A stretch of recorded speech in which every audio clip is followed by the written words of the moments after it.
سادہ انداز میں اپنوں میں یہ بات کہہ دی جائے نہیں، ان مسائل کو چھیڑنے کی ضرورت نہیں، یہ متنازع مسائل ہیں بھائی، یہ متنازع مسائل نہیں ہیں۔ میں پوری ذمہ داری کے ساتھ لفظ کہنے لگا ہوں، یہ مسئلہ فدق جگیر کا مسئلہ نہیں، اسلام کی صداقت کا مسئلہ ہے۔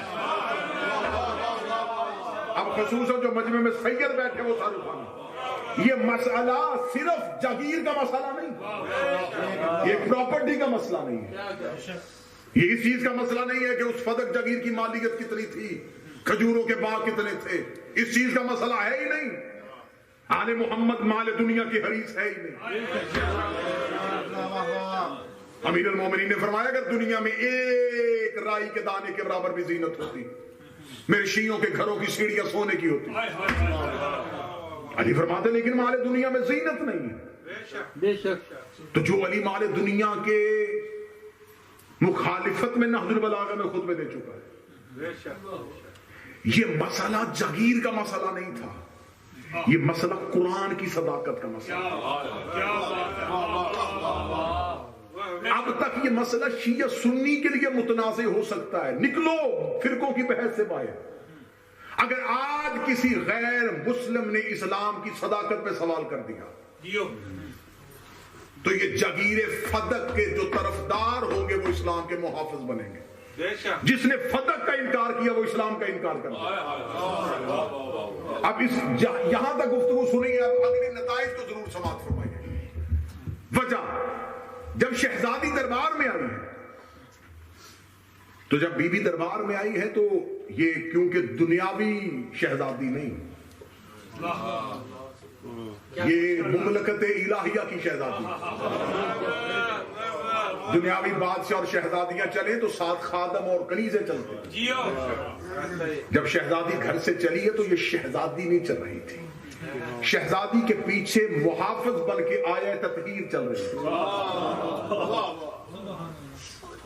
آیہ تطہیر ہی میں نے تلاوت کی، انما یرید اللہ لیذھب عنکم الرجس اہل البیت ویطہرکم تطہیرا، اہل بیت میں نے ہر قسم کے رجس کو تم سے دور رکھا ہے۔ اچھا جناب سیدہ کے معاملے میں کتنی روشن بات ہے کہ اہل بیت کے بارے میں امت دو نظریات کا شک۔ ہم مکتب تشیع کو کہتے ہیں کہ اہل بیت سے مراد نبی کا خاندان ہے، مولا امیر المومنین ہے، حسنین کریمین ہیں اور شہزادی اور ان کی پاک اولاد۔ لیکن اس کے مخالف جو نظریہ ہے وہ کہتے ہیں نہیں، یہاں یہ جو آیت تطہیر ہے اس سے مراد نبی کے گھر کے اندر رہنے والی وہ عورتیں جو ازواج کی صورت میں تھی اور بیٹیوں کی صورت میں تھی۔ اچھا جناب سیدہ پہ آ کر لطف یہ آیا ہے کہ جس نے اہل بیت میں مولا علی کو نہیں مانا نا، وہ بھی اہل بیت میں جناب سیدہ کو مانتا ہے۔ اگر اس نے اہل بیت میں جناب حسنین کو نہیں مانا لیکن اس نے آیت تطہیر کا مصداق جناب سیدہ کو مانا ہے، اگر اس نے یہ کہا ہے نا کہ اہل بیت میں اس سے مراد اہل البیت یعنی کہ جو نبی کے گھر کے اندر رہتی تھی وہ نبی کی بیویاں تھیں اور نبی کی بیٹیاں تھیں، تو خدا نے ان کے لیے یہ آیت اتاری ہے، تو اس نے بھی اس آیت میں سے جناب سیدہ کو باہر نہیں نکالا۔ اب میں نتیجہ دینے لگا ہوں، آپ ایک لمحے کے لیے بور نہیں ہوں گے، اب نتیجے میں میرا ساتھ دیں۔ اس نے بھی کہا کہ جناب سیدہ اہل بیت میں، اس کا مطلب ہے دشمن بھی اقرار کر چکا ہے کہ سیدہ مصداق اہل بیت، اور خدا آیت تطہیر میں دعویٰ کر چکا ہے کہ ہر قسم کے رجس کو اہل بیت سے دور کیا ہے۔ میں نے منبر پہ جملہ کہا ہے کہ یہ مسئلہ فدق جگیر کا مسئلہ نہیں، یہ مسئلہ اسلام کی صداقت کا مسئلہ ہے۔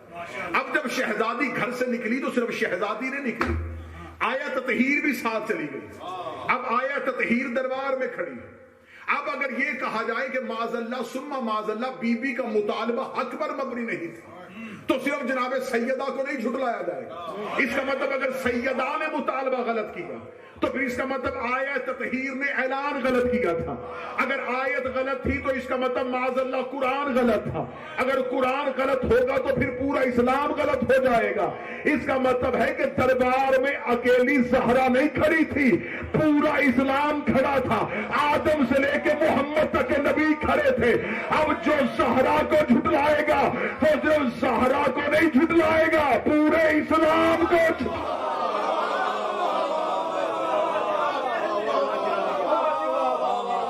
جس نے انکار کیا، یہ انکار سیدہ نہیں ہوگا، فتح کے اس مضمون پہ موضوع پہ مفصل گفتگو میں کروا چکا ہوں، بہت سی مجالس فتح پہ پڑھی، آج بالکل نئے زاویے جو آج سے پہلے نہیں پڑھے وہ ممبر سے پڑھنے لگا۔ اس کا مطلب ہے کہ اگر سیدہ کو جھٹلایا گیا تو سیدہ دعویٰ اگر سیدہ کا معاذ اللہ حق پہ نہیں تھا تو پھر سیدہ کا صرف دعویٰ ہی نہیں، آیا تطہیر کا اعلان غلط تھا، کیونکہ اس سے پہلے آیا تطہیر اعلان کر چکی ہے۔ اب جب شہزادی دربار میں آئی ہے تو جو بی بی کے ساتھ مجمع آیا ہے، یہ مجمع کتنا خوبصورت ہے، جو تاریخ کے ساتھ دلچسپی رکھتے ہیں وہ اگلے جملے میں قبلہ آپ کی تائید اور دعا مجھے چاہیے۔ بی بی اس مجمع کو لے کے دربار میں آئی ہے جو 1 سال پہلے توحید کی طرف سے مباہلے میں گیا تھا۔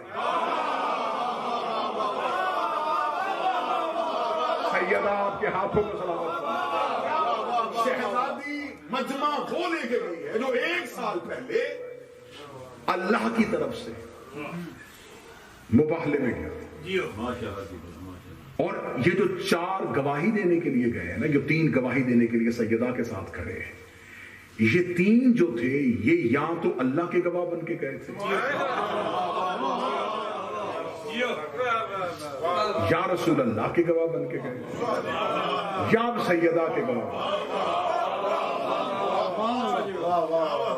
اب یہ گواہ کھڑے ہو گئے بی بی نے، اور ایک بات میری نوجوان نسل یاد رکھے، اس موضوع پہ جتنی میری ریسرچ اور جتنی میری تحقیق، کیونکہ شہزادی نے ذمے میری خلقت کی وجہ یہ ڈیوٹی دی، تو جتنی میری ریسرچ ہے، جناب سیدہ کا مطالبہ 1 نہیں 2 تھے، ایک مطالبہ فتق، ایک مطالبہ میراث۔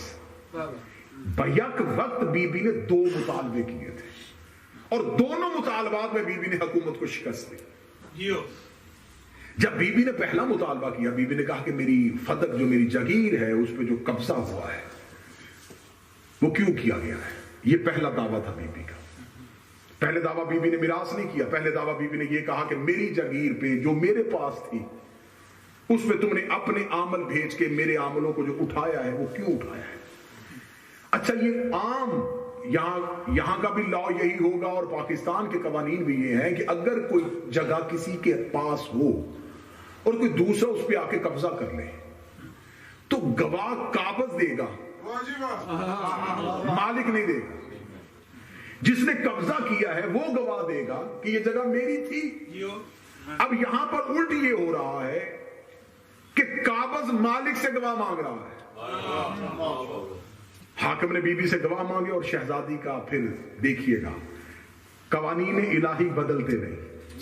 موضوع یاد رہے، شہزادی نے پہلا گواہ امیر المومنین کو پیش کیا۔ یہ کون ہے؟ تاریخ کے مورخ نے کہا زہرا کا شوہر، لیکن ہم نے تو مورخ کی نظر سے نہیں دیکھنا، ہم نے تو تاریخ کی نظر سے نہیں دیکھنا۔ مورخ نے کہا سیدہ نے اپنے شوہر کو بطور گواہ پیش کر دیا۔ یہ صرف سیدہ کا شوہر نہیں،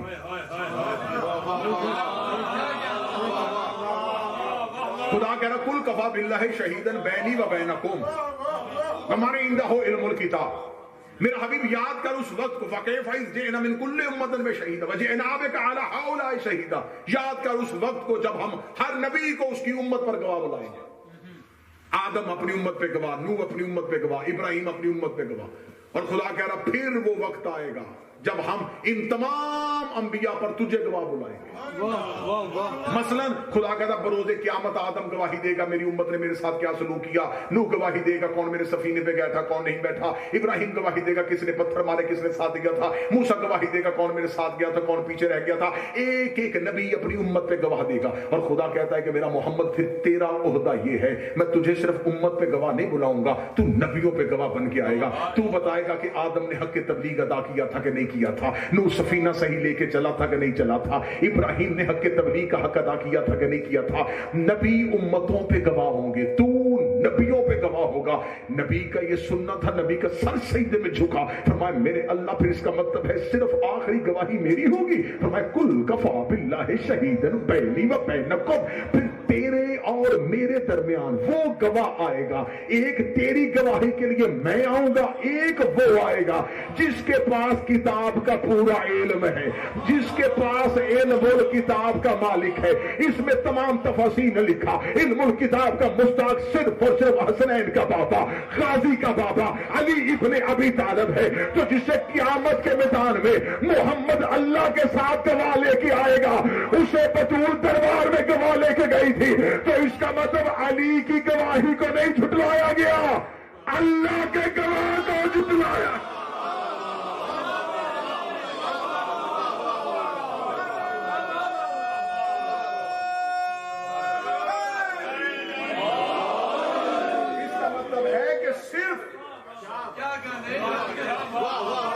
بات تو بڑی دور چلی جائے گی، فدق کو چھیڑو گے تو بات بہت دور جائے گی۔ اس کا مطلب ہے صرف گواہ بطول نہیں جھٹلایا گیا، گواہ توحید جھٹلایا گیا۔ جسے توحید نے اپنے ساتھ گواہ لے کے آنا ہے اسے جھٹلایا۔ اچھا اب مجھے بتائیے کہ عدالت کو گواہوں کی ضرورت کیا ہوتی ہے؟ جب عدالت کو اطمینان نہ ہو دعوے پہ تو وہ دعوے میں گواہ لے کے آتی کہ ہم دعوے پہ مطمئن نہیں، گواہ لے کے آئے۔ اس کا مطلب ہے کہ عدالت سیدہ کے دعوے میں مطمئن نہیں تھی تو انہوں نے گواہ مانگ لیے۔ تو اب اگر گواہ غلط مطالبے پہ گواہی دے تو اس کا مطلب ہے صرف مطالبہ غلط نہیں، گواہ بھی غلط۔ کتنے اندھے کنویں میں گر رہا ہے مسلمان، ایک شخص کو بچاتے بچاتے کتنی بڑی اسلام کی عمارت گرا رہا ہے۔ تم چند شخصیتوں کو بچاتے ہو، اسلام کی عمارت گرا رہے۔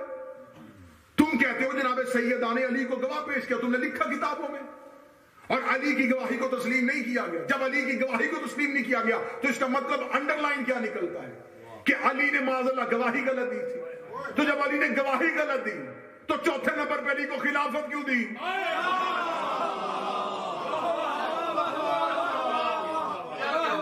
پھر صرف اور صرف فدق واپس نہیں کرنا پڑے گا، خلافت مشکوک ہو رہی ہے۔ اور تم نے کہا کہ خلافت راشدہ کا خاتمہ علی پہ ہوا تھا، تمہارا چوتھا خلیفہ راشد علی ہے، تو جب اس کی گواہی ہی حق پہ نہیں تھی پھر اس کا مطلب ہے کہ یہاں فدق حق تھا اور خلافت حق تھی۔ اگر فدق حق نہیں تھا تو پھر خلافت بھی حق نہیں تھی، تو پھر ہمیں تو کوئی خطرہ نہیں کیونکہ ہمارے پاس تو امامت ہے، پھر تمہاری خلافت مشکوک ہو رہی۔ اس کے بعد آگے چلے، بی بی نے جو اگلے دو گواہ پیش کیے وہ کون تھے؟ وہ بی بی کے شہزادے تھے۔ مورخ نے پھر لکھا کہ ماں نے بیٹوں کو گواہ پیش کیا۔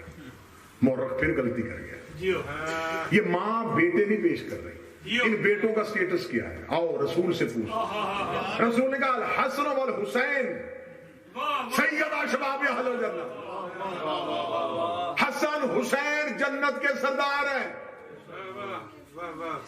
جنت کے سردار زمین پہ گواہی دے رہے ہیں۔ اب اگر ہم یہ کہیں گے کہ معاذ اللہ حسنین کی گواہی ٹھیک نہیں تھی تو پھر جنت کی سرداری مشکوک ہو جائے گی۔ پھر قیامت والے دن ایک نئی ٹریجڈی ہو سکتی ہے کہ آدم کہہ سکتا ہے میرے اللہ میں نے ایک وہ دانہ کھایا جو مجھ پہ حرام نہیں تھا اور مجھے جنت سے نکال دیا، انہوں نے پوری جگیر کا مطالبہ غلط کیا اور انہیں جنت کا مالک بنا دیا۔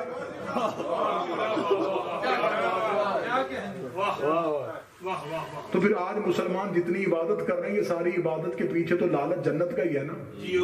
تو جب سرداری ہی مشکوک ہو گئی پھر جنت کہاں سے لو؟ اب حسنین کریمین بطور گواہ کھڑے ہیں۔ اچھا اب سامنے سے کیا کہہ کے گواہیوں کو جھٹلایا جا رہا ہے؟ رشتہ داری ہے، شوہر ہے جی بیوی کے ساتھ، تو مالیت میں حصہ ہے، ملکیت میں حصے دار ہے، گواہی نہیں۔ نصاب شہادت پورا نہیں، شہادت کا قورم پورا نہیں۔ بی بی کے پاس آخری گواہی کون سی تھی؟ ام ایمن، یہ بی بی کی کنیز تھی، شہزادی اسے لے کے گئی تھی بطور گواہی۔ اور یہ جتنی باتیں میں کر رہا ہوں یہ صرف شیعہ کتب سے نہیں، اہل سنت کتب سے بھی کہ یہ بی بی نے گواہیاں۔ اب ان کے ہاں یہ ہے کہ وہ کہتے ہیں کہ نصاب شہادت مکمل نہیں تھا تو دعویٰ خارج ہوا۔ نصاب شہادت اس لیے مکمل نہیں تھا کہ مولا علی شوہر تھے، حسنین بیٹے تھے، تو بی بی کے پاس ایک کنیز تھی ام ایمن، اور ایک عورت کی گواہی جو تھی وہ قابل قبول نہیں تھی. میری شہزادی آپ کے پاس گواہیاں اور بھی تھیں. آپ کے گھر میں ام الفضل بیٹھی تھی, آپ کے گھر میں اسما بنت امیس بیٹھی, آپ کے پاس فضہ جیسی کنیز موجود, آپ کے پاس ام سلمہ جیسی زوجہ پیغمبر موجود. بی بی ام ایمن کا چناؤ کیوں کیا؟ فضہ جیسی شہزادی کے ہوتے ہوئے ام ایمن کو کنیز منتخب کیوں کیا؟ اب نوجوان متوجہ رہنا, یہ شہزادی کی جنگ تھی. بی بی جانتی تھی کہ سامنے سے ایک من گھڑت حدیث پیش کی جائے گی کہ ہم نہ وارث, نبی نے کہا تھا کہ ہم گروہ انبیاء نہ وارث بنتے ہیں نہ وارث بناتے. اس ایک حدیث کی وجہ سے میرا دعویٰ خارج کیا جائے گا. بی بی ام ایمن کو اس لیے لے کے گئی, یہ ام ایمن بی بی کی کنیز نہیں تھی, یہ رسول کی کنیز بھی نہیں تھی, یہ جناب عبداللہ کی کنیز تھی. جناب عبداللہ کی میراث سے رسول کو ملی تھی, رسول کی میراث سے زہرا کو ملی تھی. بی بی نے اکیلی ام ایمن حاکم کے سامنے کھڑی کر دی کہ تیرے دعوے کی رد تو میری کنیز ہے, تو کہتا ہے کہ نبی نہ وارث بنتے ہیں نہ بناتے ہیں, تو اگر یہ حدیث سچی تھی تو میرا باپ اس کا وارث کیوں بنا؟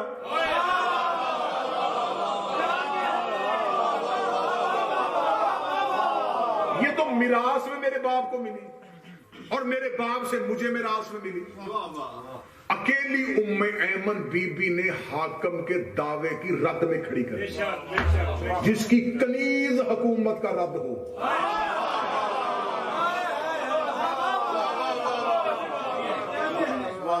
تو اب کہتے جی علی نے کیوں کچھ نہ کیا جہاں کنیزیں کام کر رہی ہوں. شہزادی نے جب کہا, انہوں نے کہا جی گواہیاں. بی بی نے کہا نہیں, میں گواہ نہیں بدلوں گی, میں یہ نہیں کروں گی کہ میں علی کی جگہ سلمان لے آؤں, حسنین کی جگہ ابو ذر اور کمبر اور مقداد اور عمار کو لے آؤں. بی بی نے کہا نہیں, گواہیاں نہیں بدلوں گی, کم از کم مورخ لکھے گا تو صحیح نا کہ کون گواہ جھٹلائے گئے. میں فضائل, بی بی نے اپنا پہلا مقدمہ واپس لیا اور کھڑے کھڑے بی بی نے دوسرا مقدمہ دائر کر دیا. بی بی کہا چل ٹھیک ہے, فتح میری جگیر تو مجھے نہیں دے رہا, مجھے میرے باپ کی میراث دے, بیٹی ہوں. اور بی بی نے یہ جملہ کہنے سے پہلے کہا, بی بی نے کہا اے قحافہ کا بیٹا تو بتا, کیا تو اپنے باپ کا وارث ہے؟ کیا تجھے تیرے باپ کی میراث ملی؟ کہنے لگا ملی. تجھے تیرے باپ کی میراث مل سکتی ہے تو مجھے کیوں نہیں مل سکتی؟ مجھے میرے باپ کی میراث دے, میں بیٹی ہوں, میں باپ کی میراث لینا چاہتی ہوں, مجھے میرے باپ کی میراث دے. سامنے سے آواز آئی کہ رسول کی بیٹی, جب ہم نے تمہیں کہا ہے کہ تیرے بابا کی حدیث ہے کہ ہم گروہ انبیاء نہ وارث بنتے ہیں نہ وارث بناتے ہیں, اگلی سطر پڑھوں اور سیدہ کی دہلیز پہ سجدے میں گر جاؤں اور عمر جناب نوح کی عمر کی مانند ہو تو شکر ادا نہ ہو. جب اس نے کہا نا کہ تیرے بابا نے کہا تھا ہم نہ وارث بنتے ہیں نہ بناتے ہیں, بی بی نے چادر کے نیچے سے سر اٹھا کے کہا تجھے میرے بابا نے وارث بنایا تھا.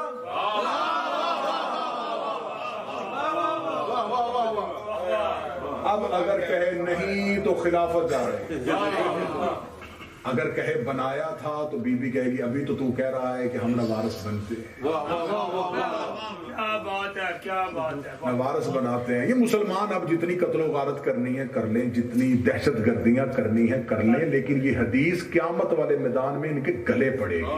یہ جو من گھڑت حدیث پہ پورے کے پورے مذہب کی چھت کھڑی کی ہوئی ہے نا کہ نبی نے کہا تھا کہ ہم گروہ انبیاء نہ وارث بنتے ہیں نہ وارث بناتے ہیں, اور خدا سورہ مریم میں کہہ رہا تلک الجنت التی نورث من عبادنا من کان تقیا, ہم نے جنت کا وارث ان لوگوں کو بنایا ہوا ہے جن کو ہم نے دنیا میں متقی کیا ہوا تھا, جنہیں ہم نے عبادت گزاروں میں سے متقی چنا ہوا تھا, ہم نے انہیں جنت کا وارث بنایا ہوا ہے, ہم نے انہیں جنت کا وارث بنایا ہوا ہے. آیت قرآن کی یہ نہیں کہہ رہا خدا میں نے جنت عطا کی ہوئی ہے, میں نے ہبا کی ہوئی ہے, خدا کہتا ہم نے انہیں جنت کا وارث بنایا ہوا ہے. آج نمازیں پڑھ رہے ہو جنت کے لالچ میں, خودکش حملے کر رہے ہو جنت کے لالچ میں, مسلمانوں کو کافر کر رہے ہو جنت کے لالچ میں. جب قیامت کے میدان میں یہ امتی نبی کے سامنے کھڑے ہوں گے, یا رسول اللہ سب کچھ کیا تھا جنت کے لالچ میں, تو اب دینا ہمیں جنت. رسول فوراً قرآن کی آیت پڑھ کے گئے, خدا نے جنت وراثت میں دی ہے اور ہم گروہ انبیاء نہ وارث بنتے ہیں نہ وارث بناتے ہیں.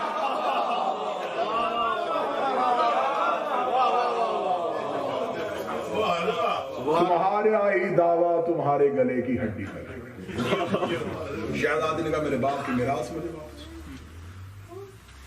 اس نے کہا سیدہ میں حدیث پڑھ رہا ہوں. بی بی نے کہا اچھا, کیا خدا قرآن میں نہیں کہتا وارث سلیمان داؤد؟ ہم نے سلیمان کو داؤد کا وارث بنایا تھا. سلیمان باپ کا وارث بن سکتا ہے تو میں اپنے باپ کی وارث کیوں نہیں؟ بی بی نے کہا خدا قرآن میں کہتا ہم نے آل یعقوب کو اس کا وارث بنایا تھا, آل یعقوب باپ کی وارث بن سکتی ہے تو میں کیوں نہیں؟ بی بی نے کہا تو کہہ رہا ہے کہ میرے بابا نے کہا تھا کہ ہم وارث نہ بنتے ہیں نہ بناتے ہیں, یہ حدیث بابا کو مجھے کہنی چاہیے تھی, تجھے کیوں کہی؟ کیا میرے بابا جانتے تھے کہ ان کے بعد خلافت تیرے پاس آئے گی؟ اگر جانتے تھے تو پھر 3 دن سقیفہ میں اجتماع کیوں ہوا؟ اگر تم کہہ رہے ہو کہ یہ فیصلہ نبی نے نہیں کیا تھا, یہ مہاجر اور انصار نے مل کے کیا ہے, تو اگر نبی کو نہیں خبر تھی کہ میرے بعد حاکم تو بنے گا تو حدیث تمہیں کیوں کہہ کے گئے؟ آج لوگ طرح طرح کے اس موضوع کو بجائے ریسرچ کرنے پہ اس پہ سوالات کس طرح کے اٹھاتے ہیں. جی کیسے ہو سکتا ہے وہ لوگ جو نبی کی قربت میں رہے ہو, جو انہوں نے نبی کی صحبت اختیار کی ہو, وہ ایسا فیصلہ کیسے کر سکتے ہیں؟ تو تم اپنے عقیدے کی بنیاد پہ قرآن کا انکار کیوں کر رہے ہو؟ یوسف کے جو باقی بھائی تھے وہ یعقوب کے بیٹے نہیں تھے؟ برادران یوسف جو تھے قبلہ تائید فرمائیں گے وہ جناب یعقوب کے بیٹے تھے. صرف جناب یعقوب کے بیٹے نہیں, جناب اسحاق کے پوتے تھے. صرف اسحاق کے پوتے نہیں, ابراہیم کے پڑپوتے تھے. 3 نبیوں سے رشتہ داری ہو کے بھی گمراہ.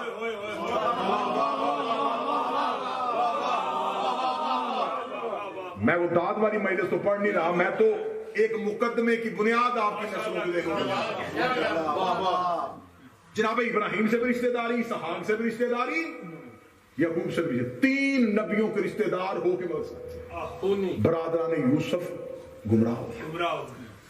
مجھے قرآن میں کوئی مولوی میری زندگی کی آخری سانس تک ثابت کرے کہ یوسف کے بھائی کافر تھے, مسلمان تھے, صاحب ایمان تھے, باپ سے نفرت بھی نہیں کرتے تھے. آیت گواہی دے رہی ہے. جب جناب یوسف نے اپنے بھائی کو روک لیا تھا کسی بہانے سے, جب بادشاہ مصر بڑا لمبا واقعہ, تو کہا تھا کہ میں اس کو روک رہا ہوں, تو انہوں نے کہا تھا کہ اسے واپس کر کیونکہ ہمارا باپ بوڑھا ہے, تو ہم باپ کو کیا جا کے جواب دیں گے. باپ سے بھی محبت کی تصدیق خدا قرآن میں کر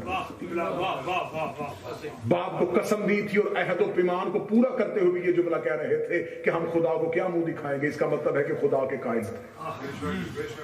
میں قرآن کی صورت یوسف سے ثابت کر سکتا ہوں, عہد و پیمان کے بھی قائم تھے, باپ سے بھی محبت کرتے تھے, سب کچھ کرنے کے باوجود نبی کے بیٹے ہو کے مذمت کے حقدار کیوں ہوئے؟ آج جو بھی مسلمان اٹھتا ہے وہ کہتا نہیں یوسف کے بھائی حق پہ نہیں تھے, یوسف کے بھائیوں کو غلط کیوں؟ نبی کے بھائی ہیں, نبی کے بیٹے ہیں. کیسے ہو سکتا ہے اتنی دیر نبی کے گھر رہ کے گمراہ ہو؟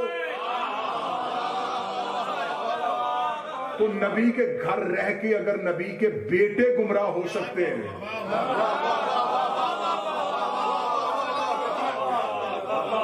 اب یہاں بھی اگر کوئی نہیں سنے گا تو اس سے آگے اب پانی ہے.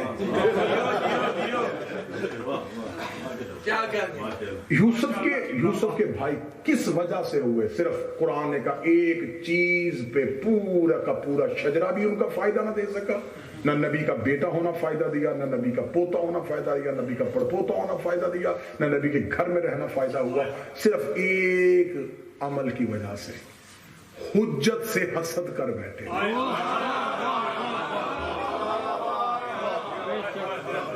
یوسف سے حسد کیا. اچھا یہ بھی بات ہے کہ نبی بھی نہیں بننا چاہتے تھے, انہیں پتا تھا کہ نبی ہم بن ہی نہیں سکتے, نبی تو اللہ نے بنا. صرف حسد کیا تھا کہ باپ اس سے زیادہ محبت کیوں کرتا ہے, اس کا مطلب نبی کسی سے زیادہ پیار کرے تو دوسرے میں حسد آنا فطری عمل ہے. تو صاحبان اس کا نمونہ خدا قرآن میں دے چکا ہے. یعقوب نے ایک بیٹے سے زیادہ محبت کی تو باقی بیٹے حسد میں مبتلا ہو گئے. تو اب یہ کیسے ہو سکتا تھا کہ نبی بدر میں بھی علی بھیجے, احد میں بھی علی بھیجے, خیبر میں بھی علی جائے, خندق میں بھی علی جائے, تارا بھی علی کے دروازے بھی آئے, جبریل بھی علی کا نوکر بنے, انگوٹھی بھی زکات میں علی دے, آیتیں بھی قرآن میں علی کے لیے آئے, باب العلم بھی علی بنے, باب الحکمت بھی علی بنے, مسرد علم کا وارث بھی علی بنے, مسرد حل عطا بھی علی بنے, عین اللہ بھی علی کو کہا جائے, حبل اللہ بھی علی کو کہا جائے, جنب اللہ بھی علی کو کہا جائے, ید اللہ بھی علی کو کہا جائے. جس علی کے اتنے فضائل ہو, یوسف ایک حسن کی وجہ سے بھائیوں کو حاسد کر گیا, علی اتنی فضیلتوں کی وجہ سے منافقوں کو حاسد کر گیا.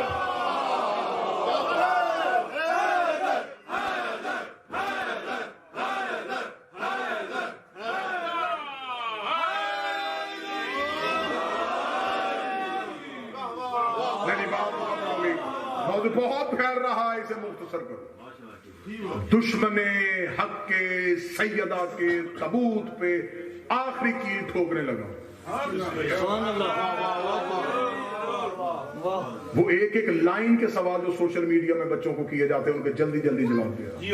کیسے ہو سکتا ہے نبی کے قریب رہنے والے, میں نے ثابت کر دیا یوسف کے بھائی نبی کے گھر میں رہ کے گمراہ ہو گئے. نو کا بیٹا نبی کے گھر میں رہ کے گمراہ, مثال قرآن میں موجود ہے. اس سے اگلا ایک سوال کر کے امت کو پریشان کیا جاتا ہے, بچوں کو, شیعہ سنی سب بچوں کو پریشان کیا جاتا ہے. دیکھیں جی, عقل تسلیم نہیں کرتی. اگر وہ اس فیصلے میں غلط تھے تو نبی کے پہلو میں تدفین کیوں؟ بڑی خاموشی کے ساتھ جملہ سنیے گا. یقین کریں کہ نبی کے پہلو میں دفن ہونا بھی سیدہ کے مقدمے میں گواہی ہے. اب اکریم بھائی اس سے بھی زیادہ مجمع چپ ہو جائے مجھے تسلی ہوگی کہ آپ خاموش ہیں, اس کا مطلب ہے کہ آپ کو تجویز ہوئی ہے, ورنہ اکبر بھائی کی نیند پہ کوئی اثر نہیں ہے. ٹھیک ہے. اب جو بندہ ایک لمحے کے لیے ہکا بکا ہو جاتا ہے نا, تو ناصر بھائی یہ فطری عمل ہے کہ اس کا مطلب ہے کہ وہ تھوڑا سا اس چیز پہ اپسیٹ ہوگا کہ یہ انہوں نے کیا کہہ دیا. میں پھر جملہ کہنے لگا, یہ تدفین بھی سیدہ کے مقدمے میں بطور گواہی. چلے آئیں کھل کے باتیں کرتے ہیں جی, کھل کے فراخ دل سے بات کر لیتے ہیں. آپ نے ہمارے گلے میں بھی تک یہ توق ڈالا ہوا ہے نا, دیکھیں جی نبی کے پہلو میں دفن ہے, تو یہ نبی کے پہلو میں دفن یقیناً نبی کے جانے کے بعد ہوئے. جی نبی کے جانے کے بعد ہوئے. تو خدا تو قرآن میں کہتے ہیں یہ نبی کی قبر کہاں ہے؟ قبرستان میں نہیں جی. کہاں ہے؟ یہ نبی کے حجرے میں. جی رسول اپنے حجرے میں دفن ہے. حجرہ بازار میں تھا نہیں, گھر کے اندر. تو خدا تو قرآن میں کہتا خبردار میرے نبی کے گھر میں بغیر وجہ کے داخل نہ ہونا.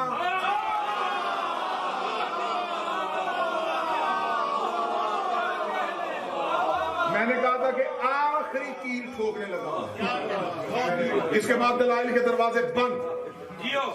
خدا قرآن میں قانون بنا چکا ہے, نبی کے گھر میں بغیر اجازت داخل نہ ہونا. قبر حجرے میں, حجرہ گھر میں. دفن کس کی اجازت سے ہوئے؟